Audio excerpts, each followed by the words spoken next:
What a time it is to be alive.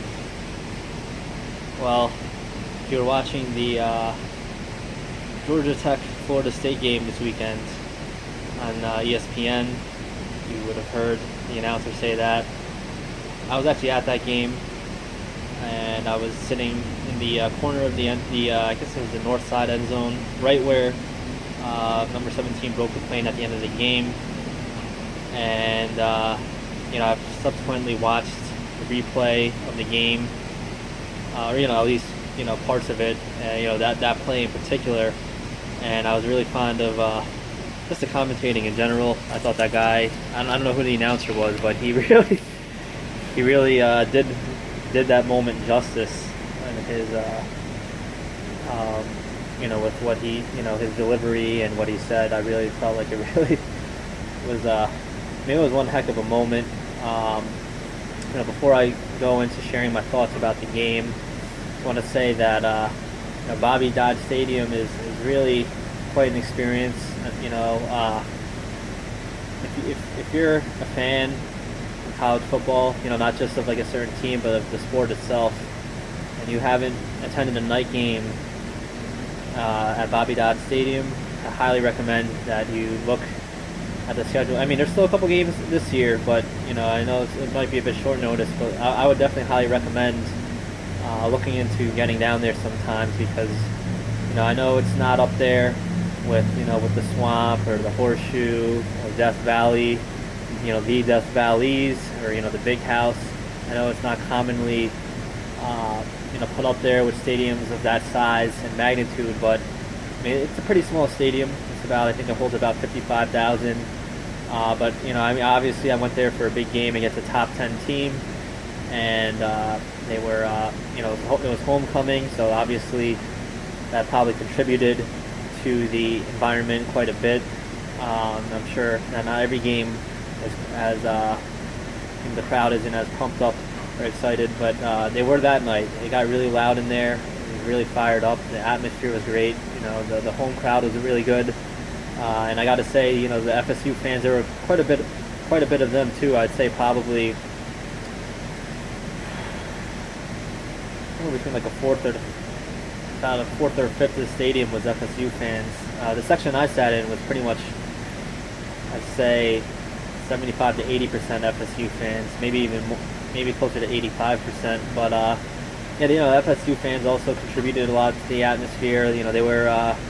I didn't see any transgressions or any poor behavior on their part. They really represented their university and fan base well, and they also brought a lot of great energy to the matchup. They really showed up in that way too. So hats off to the Florida State fans who made it up here, and I hope you. Obviously the results was disappointing for you, but. I hope you had a good time otherwise, because you, like I said, they really I hope they had a good time otherwise, because they really represented their fan base well. So everyone is talking about who's talking about this game, at least, is talking about that the block kick for the return. I mean, that's how the game ended, so obviously it's worth mentioning, but I do think that that game was lost, that FSU lost that game long before that play. I mean, the fact that it ended on that play, it may have hurt. I'm sure the coaches, Jimbo Fisher and the rest of his staff, are not just looking at that as, oh well, that was a freak play. I think that like we lost on a freak play. I think that if he looks past that, which I'm sure he will.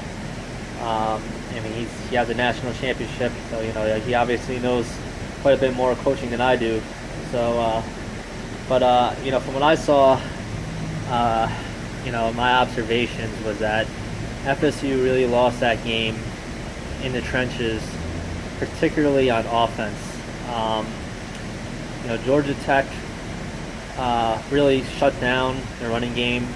I think they had a total of they averaged only 2.9 yards per rush. Florida State did, whereas Georgia Tech averaged 5.3. Dalvin Cook, who I was I predicted in the preview last week that he was going to have a career day. He did not have a career day. Maybe he had a career low day, if anything. He only had 17, on 17 carries, he only was able to muster up 82 yards, long of 17 yards, and one TD. I was really, I think from what I was told by some FSU fans, he's playing hurt, but I think that the real factor there was, some credit. I definitely have to give a lot of credit, not just some credit, to Georgia Tech's defensive line for really plugging up the gaps and winning the battle against Florida State's offensive line. Florida State's offensive line just was not able to create holes for Cook. Who was, even hurt, is probably better than most runners in the NCAA. They just were not able to get him to. Were not able to get him into space. They're not able to open up any lanes for him, and I think that really that was a factor of why Florida State lost, more so than that was just kind of the cherry on top, that blocked kick. Their red zone efficiency was not good, and I think a lot of that, as I mentioned, is connected to their inability to run the ball. They scored only one touchdown, and that touchdown was as the result of a turnover. Georgia Tech, the two interceptions that Justin Thomas threw were on third downs, third and long, I believe. I forgot the exact denomination for how many yards they needed, but I definitely know that they were two third down situations where they decided to try to throw the ball. I think it was also the first two pass attempts of the game. Thomas only threw the ball 10 times, completed 4 of them, and got 67 yards, including that one huge pass on the fourth down conversion there at the end on that drive that led to the tying field goal. But Florida State, their two interceptions, ended up, put them in really good field position in the first quarter. The first interception, which led to a field goal, they helped them get, they started off that drive on the 19-yard line, and then on the drive where they scored their sole touchdown, Dalvin Cook had a 2-yard TD. They started it that drive on the 2-yard line because of an interception that was returned, almost returned for a touchdown actually. I think it was Josh Sweat who had that interception. I'm not sure though. I'd have to relook at the footage, but I know Josh Sweat definitely picked up, got one of those 2 picks, and but with that said, Florida State's inability to run, they only got a field goal off of that one drive on shortened field, and then the only way they were able to punch it in was 2-yard field, and when you have a running back like Dalvin Cook, it's kind of ridiculous that you can't score in the red zone. It's shocking, and if I were a Florida State fan, I'd be very disappointed with the offense's inability to run the ball, and especially in such situations. And with Georgia Tech having a lot of injuries, it really. Like I said, I don't want to discredit the guys who played for Georgia Tech, but a lot of what I've read coming into that game was that Tech is playing played a lot of second, third stringers. So that's definitely something that Jimbo Fisher needs to work on moving forward. Getting that getting that offensive line on the same page. If you look. And that, speaking about red zone woes and offensive line mistakes, that play, that drive where I think it was 13, and Everett Goldston threw, and it was third down, and Everett Goldston threw the ball to, I think it was Rudolph, and it bounced off his hands, and Georgia Tech picked it off. They had they were really closing in, and I think on that drive in particular, they had two false starts while they were, within the 10 yards of the end zone, and that ultimately led to them, having to try to throw on third down. Wasn't a bad throw. I mean, Golston played well. I mean, he definitely does not deserve any blame for that pick or for the loss. I mean, he went 20 for 30, 210 yards. And, the one pick that he threw was, not his fault. It was just it deflected off of the hands of the receiver, and it was a good heads-up play by the Georgia Tech defender. The only thing I could say about Golston is I think he missed Cook on a couple short passes here and there that maybe even could have gone for a touchdown, and also that there were times where I felt like he held onto the ball a little too long, and he could have, he was able to get rid of it successfully, and luckily it didn't lead to any turnovers. But I thought that there were definitely moments there where he should have he should have dumped the ball off earlier when he realized there was no play. But besides that, I thought he played a pretty solid game. Definitely none of this loss should really go on to him. I don't think there was really anything more. He did everything he needed to do to help Florida State win this game. The offensive line really, and in particular when it comes to the run game, I think was really what let them down. And also again, I think on that field goal attempt that got blocked, at the end of the game, I think there was also another false start penalty while they were around midfield that pushed them back a little bit, and kind of made that a harder play than necessary. So the offensive line, obviously it was kind of a freak play that ended the game, but I think that if you want to really say, I don't think it was a fluke loss. I think that the offensive line of Florida State got dominated, and Georgia State's defensive line won that game. Also, Georgia State's offensive line, they were able to really, like I said, they averaged about 5.3 to be exact, 5.3 yards per rush. Justin Thomas, their quarterback, got more yards than Cook did. He picked up 88 yards with a long of 6. Most of them he picked up on that long TD run, but still, kind of shows you that Georgia Tech. I noticed, there were a couple of runs where I noticed they ran outside, and their linemen or maybe even their wide receivers, they were sealing off those corners and giving their their runners the ability to get those extra few yards, which I felt that Florida State didn't do at all, because if they did, Cook would have gotten at least 100 yards at the very least. It's pretty surprising to me that he didn't even get up to 100 yards. So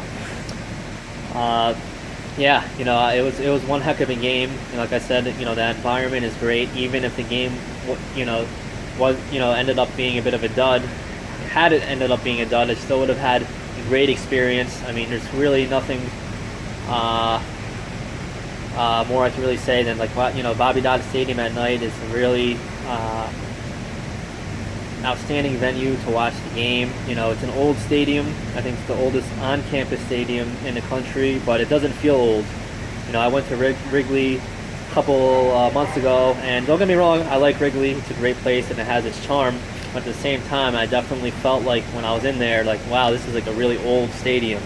Whereas I didn't really get that feeling at Bobby Dodd Stadium. The weather was perfect. The weather was the only time that I could even compare weather-wise to watching a game live to that night, to the weather that night, was when I went to Dodger Stadium in the middle of early July about 5 years ago, and I remember it was just such a beautiful, perfect night weather-wise that that was the only other experience that I've ever had that I could even compare to what the weather was like that night at this past Saturday night. And yeah, man, it was a great game. Like I said, even if it, obviously it turned out to be a great game, but even if it was one-sided, stinkfest, I would have still had a great time at that stadium. But with that said, I think that it was a pretty well played game. I mean, like I said, the offensive line of Florida State caused their downfall, but I don't really think that they played particularly bad. I don't think either team played particularly bad. I thought they both played well. They both did. I mean, it was a competitive game. That doesn't always mean that both teams plays well. That could also mean that one team who should have clearly won, played sloppy and kept the other team in. And I didn't really get that feeling from this game. I felt that I do felt though that on this night, on that night, that Georgia Tech was the better team on the field without a doubt. Florida State got 10 points off of turnovers, which I've discussed earlier. But for the most part, I felt that Georgia Tech really controlled that game. I remember as the half was coming to an end and Justin Thomas scored that TD, I was sitting next to a guy who was pulling for Florida State, and I said that Florida State really needs to score a touchdown here or they might be in trouble. And he conceded that, yeah, I mean, if they don't score any points, that they're in trouble. But he felt that if they get a field goal, they'll be all right. And I think for me, it wasn't so much about the points. It was more about establishing control of the game. And those two early turnovers for Georgia Tech gave Florida State some momentum, but they really weren't able to kind of capitalize on that to the full effect to really run away with the game at that point. They just really, I mean, and credit to that to Georgia State's defense for Georgia State and Georgia Tech's defense for particularly their line for hanging tough and really shutting down that run game and not letting Florida State pull too far ahead, because with that offense they really can't they're not going to mount too many comebacks. Their passing game is not. They only completed 4 passes in the entire game. So, with that, Florida State definitely has some work to do. They're going to be hosting Syracuse this weekend.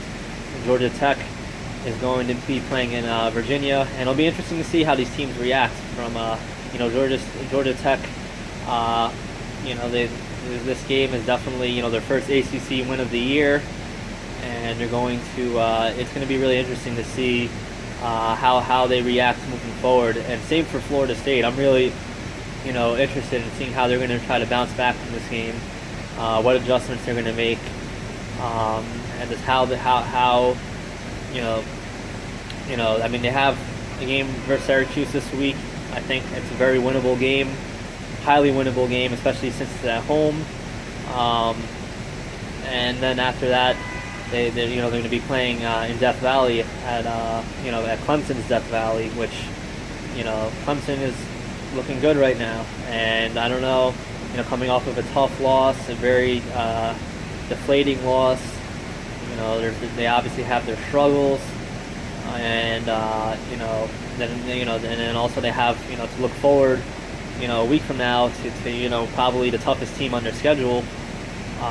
It's going to be interesting to see how how they're going to show up this week.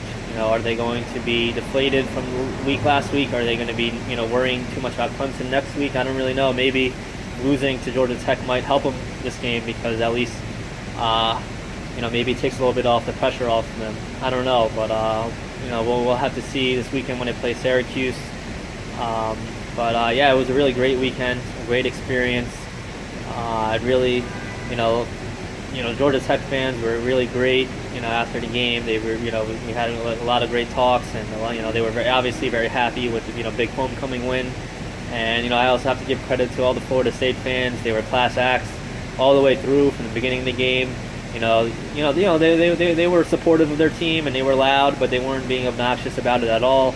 And after the game, they were very gracious in defeat. I know that's something that they're not accustomed to right now. I think they've won 47 out of the last 51 games, and so they're not really used to losing a lot. Particularly in this is their first regular season loss since 2012, as they went undefeated in 2013, lost in the playoffs last year. So it's not something that Seminole fans are used to, but they were very gracious in defeat. Many of them came over after the game to congratulate the Georgia Tech fans on a well-played game. So, I have to give credit where credit's due. The Florida State fans also, really represented their fan base in the University, Florida State University very well. So, with that, I'm really looking forward to this weekend. It's going to be, a lot of big games this weekend. I'd like to be able to go to some of them, one of them, but I don't think I'll be able to swing it. But after the experience last week, I'm pretty, content with this year in terms of games I've been able to go to. I might try to swing one more later this year, but after I already got my money's worth, that's for sure. So with that, I'll see you in the next video for predictions for this upcoming week.